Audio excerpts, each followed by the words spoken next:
Anyone who can't speak is not family. I'll give it to the old hag. Get out. What are you doing? I pushed aside my son and daughter-in-law, embraced my granddaughter, who was holding her cheek in pain, and glared at them. My unrepentant son and daughter-in-law continued to berate their speech-impaired daughter. Unable to bear it any longer, I made the decision to raise my granddaughter myself and took her home. 10 years later, when we returned to the U.S. after living overseas, my son and daughter-in-law appeared. I wanted to see you. Aren't we family? Let's live together. A fool is not family, so please leave. My name is Lisa Brown, a 60-year-old homemaker. A few years ago, I lost my husband, and now I live alone in a spacious house. Although I considered living with my son Lucas and his wife Isabella, I decided against it. We don't seem to get along well, and there's a possibility I'd end up helping out at their pub. Besides, my body doesn't move like it used to in my younger days, and embarrassingly, I'm not good at customer service. Living and working together would likely create stress for both of us. So, I made the judgment that it's better not to live together. Even after my husband's passing, Lucas never broached the topic of living together. I appreciated that. I thought I'd enjoy my time alone, free from childcare and caring for my late husband. But when I actually started living alone, it felt lonelier than I expected. I, who was always busy with household chores and childcare, had no hobbies or friends. I spent my days watching reruns of TV dramas. Even when I tried to adopt new habits, they never stuck. For me, the presence of my two granddaughters makes a huge difference. Mia, the eldest, is 10 years old, and Charlotte, the younger one, is 6. Both girls are incredibly adorable. Mia was beautiful and skilled at seeking comfort from adults. On the other hand, Charlotte was a bit clumsy and reserved. She felt lonely compared to her beautiful and affectionate older sister. Although I love both of them, I particularly sided with Charlotte because I could see that she was disliked by her parents and sister. My son and daughter-in-law visit with my grandchildren about once every 2 months. Mia would run up to me innocently, calling, "Grandma." Her clothes were always new, and her long hair was neatly tied. In contrast, Charlotte's clothes were hand-me-downs from Mia, worn and tattered. Her hair was left untamed and messy. Charlotte used to love chatting when she first learned to speak, but lately, she has become quiet and wears a somber expression, unlike Mia's cheerful smile. After greeting Mia with a warm welcome, I crouched down in front of Charlotte. "Charlotte, welcome! Thank you for coming. Yeah. Today, I've prepared your favorite candy. Let's enjoy them together." Yeah. Mia chimed in. Grandma, what about my candy? "Of course, I have some for you too. Come on, let's go." As I held hands with my granddaughters, my son and daughter-in-law stepped out of the car and greeted me. Mom, it's been a while. Here's a souvenir. Oh, thank you. Are both of you doing well? Take your time and relax. Thank you, Mom. I welcomed my son's family into the house, serving tea and snacks as a gracious host. My son and daughter-in-law chatted mostly with Mia, ignoring Charlotte. Whenever I addressed Charlotte, Mia would interrupt, or Lucas and Isabella would change the topic. I had been concerned about their attitude toward Charlotte, but I decided not to interfere too much. Little did I know that I would come to regret that choice. One day, I had made plans to visit my son and daughter-in-law's house. I brought along candy that my son, daughter-in-law, and grandchildren liked. As I reached their home, I extended my hand to ring the doorbell, but at that moment, I heard Lucas's angry voice from inside. Why don't you say something instead of staying silent? Startled, I placed my hand on the doorknob, and the door easily swung open. Without hesitation, I walked inside, realizing that the voices were coming from the second floor. Because you don't talk at school, I end up feeling embarrassed. As I climbed the stairs, the shouting continued, and eventually, I heard a sharp, dry sound. When I opened the door to the room where the noise came from, I found Lucas, Isabella, and Mia berating Charlotte, who was sitting on the floor. Charlotte, her face on the verge of tears, held her cheek, while Mia winced, shaking her hand. Hey, Charlotte, did Mia hit you? Even saying it hurts would be something, right? Someone who can't speak isn't family. I'll give it to the old hag. Get out! What are you all doing? Pushing past my son, daughter-in-law, and Mia, I embraced Charlotte, who was sitting on the floor, as if to protect her, and glared at them. The three of them momentarily looked surprised, but quickly regained their composure. Mom, what are you doing barging in like that? You should have rung the doorbell first. Exactly. Isn't that rude? Who's being rude here? Surrounding a young child and showering her with insults. Lucas, you're her father, aren't you? Aren't you ashamed to treat your child roughly? And Mia, why did you hit your sister? I raised my voice, scolding Mia for the first time. She flinched momentarily. But She lowered her head. Isabella pulled Mia close, hugging her protectively. Don't blame Mia. She glared at me. I met her gaze firmly. Supporting Mia, who had hit her sister, was not the right response for a mother. Watching this scene, Lucas pointed at me and shouted. What are you thinking, Mom? Stay away from that fool. The real fool is all of you. Apologize to Charlotte. Ha. Who's going to apologize? Neither Lucas nor Isabella nor Mia showed any signs of remorse. They mercilessly berated Charlotte.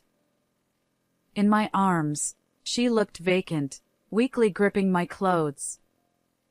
Without overthinking it, I lifted Charlotte and declared, I'll raise her. She won't stay here. Leaving the astonished trio behind, I stormed out of the room. Lucas, who had been standing there dumbfounded, ran up with a smirk. Mom, you're a lifesaver. I had no idea how to handle her anymore. As I rolled my eyes at my son's words, Isabella appeared from behind. She clutched a tattered small suitcase and a school backpack. These are Charlotte's belongings. Take care of her from now on. With that, Isabella roughly handed over the bags. Charlotte and I both looked up at my son and daughter-in-law. Clearly, they were delighted that Charlotte was leaving the house. I left the house without saying anything, utterly exasperated. Both of us returned home in silence. As I stepped into the entrance, I gestured for Charlotte to come inside. She sniffled and wiped her nose. Peering into Charlotte's face, I saw her biting her lip, tears streaming down. I hugged her tightly, soothingly patting her back. "Charlotte, you've been through so much. I'm sorry I couldn't help you until now. But it's going to be okay.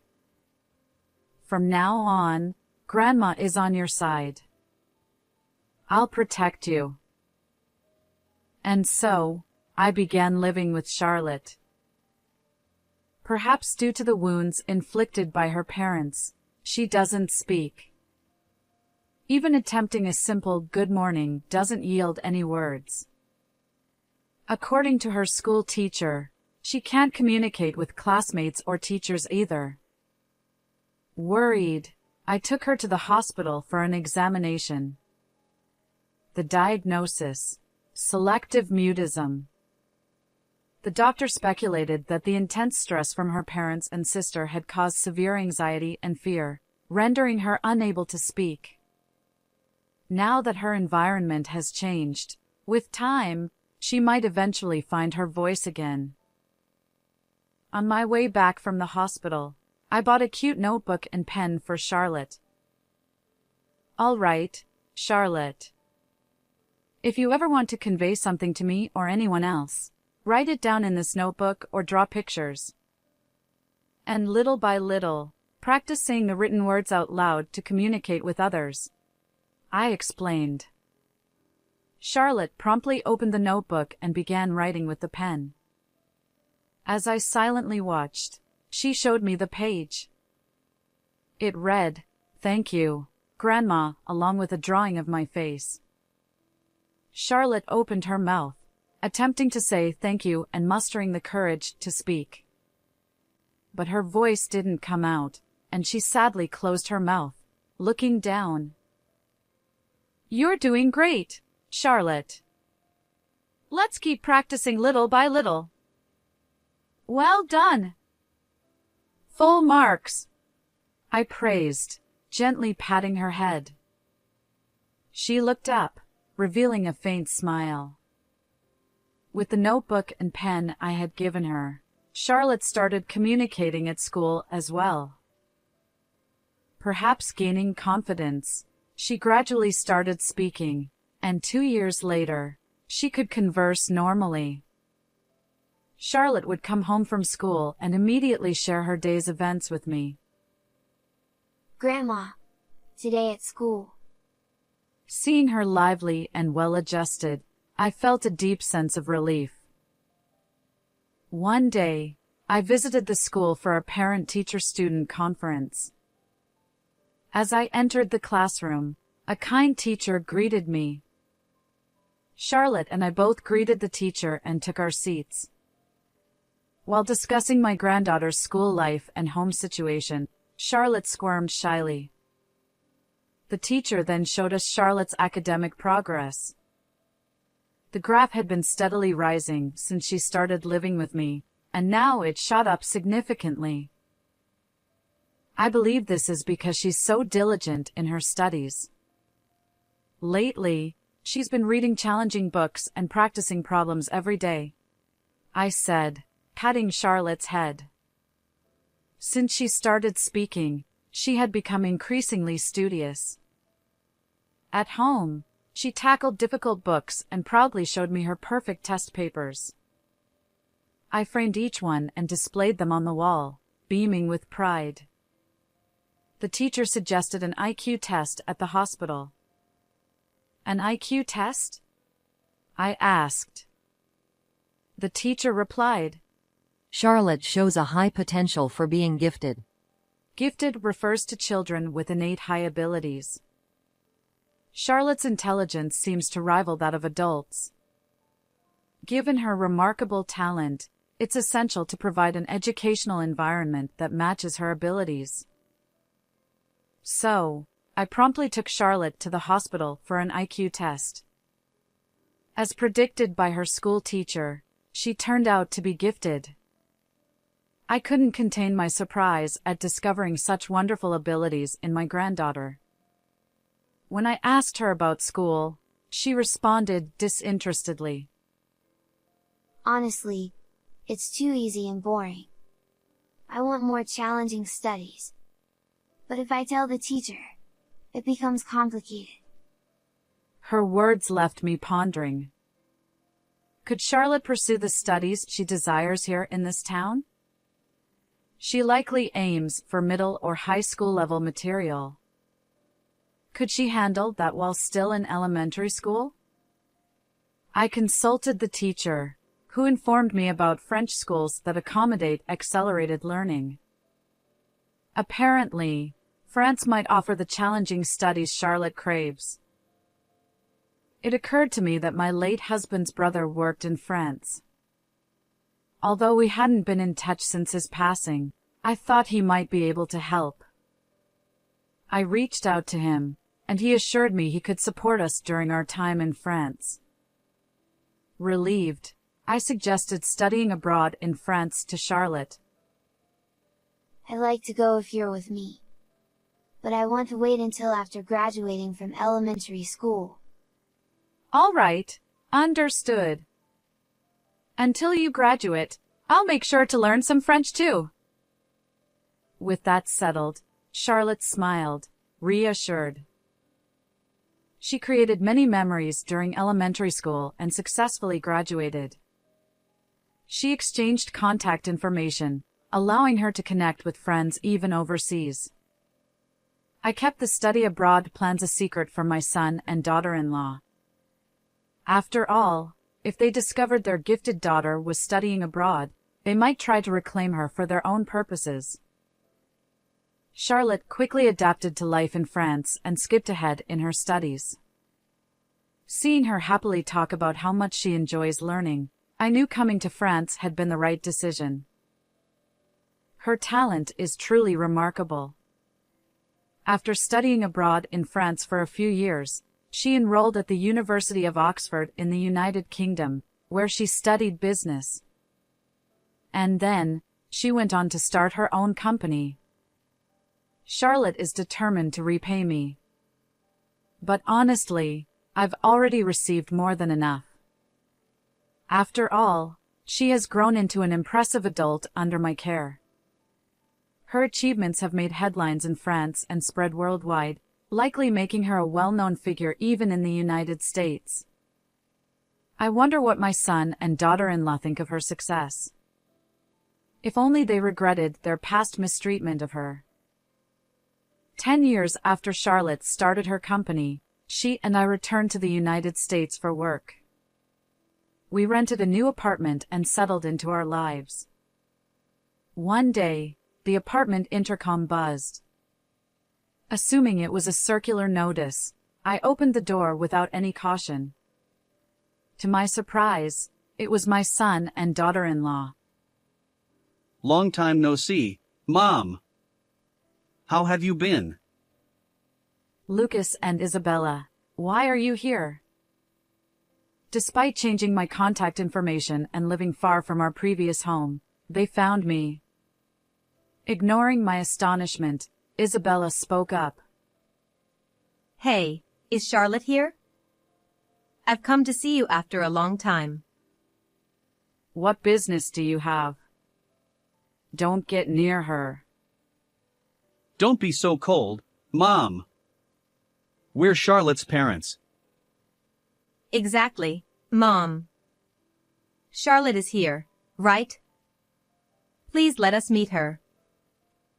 Stop barging in! Before I could stop them, they pushed past me and entered the house. As I tried to hold them back, Charlotte peeked out from the living room. What's going on, Grandma? Wait, huh? Even Charlotte seemed surprised by the sudden visitors. Feeling awkward, I averted my gaze. Meanwhile, my son and daughter-in-law finally met Charlotte, looking delighted. Oh, Charlotte, I've missed you. You've grown so much. When Isabella tried to hug her, Charlotte shrugged off her arms. If you want to talk, let's do it in the living room. I'll prepare tea. Please wait on the sofa. With that chilly remark, Charlotte headed to the kitchen to make tea. My son and daughter-in-law plopped down on the sofa without hesitation, sharing memories with Charlotte. Concerned, I asked her what was going on, and she winked, signaling that she had it under control. As we sat face to face, they got straight to the point. The pub my son and daughter-in-law managed had closed due to financial troubles. And Mia, Charlotte's sister, had lost contact after getting a job. They didn't know where she was or what she was doing. Now unemployed, my son and daughter-in-law were struggling financially, unsure when their savings would run out. My son pleaded desperately. Charlotte, won't you support us?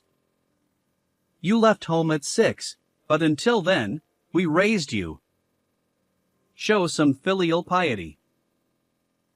Isabella joined in. Charlotte, you must have missed us all these years. Let's live together now. We'll make memories as a family to compensate for the time apart.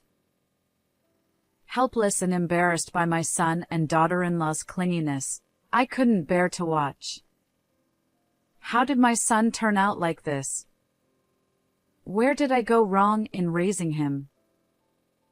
Charlotte's voice snapped me back to reality. I decline. A fool isn't family. My family consists of only Grandma. Please take your leave. She wore an unfamiliar, icy smile. My son persisted. But Charlotte, wait. Yet Charlotte remained unmoved by their pleas. She forcibly closed the door, locking it with a decisive click. Through the window, I watched my son and daughter-in-law leave, shoulders slumped in defeat. Grandma, What is it? should we move here? With those words, she smiled. When I asked about her plans, it turned out she had secretly been planning to build a house for us to live in. The design was tailored for my needs, with barrier-free features. Thank you, Charlotte, I said, and she blushed, smiling. A few months later, we moved into our new home. Thanks to Charlotte's thoughtful design, I lived comfortably. Memories adorned the walls, including the notebook and pen I bought when we first started living together. Whenever I looked at it, tears of gratitude welled up. Today, I'll cook Charlotte's favorite meal. That's what I decided as I began preparing in the kitchen. How did you find this story? Don't forget to subscribe to the channel. Until next time.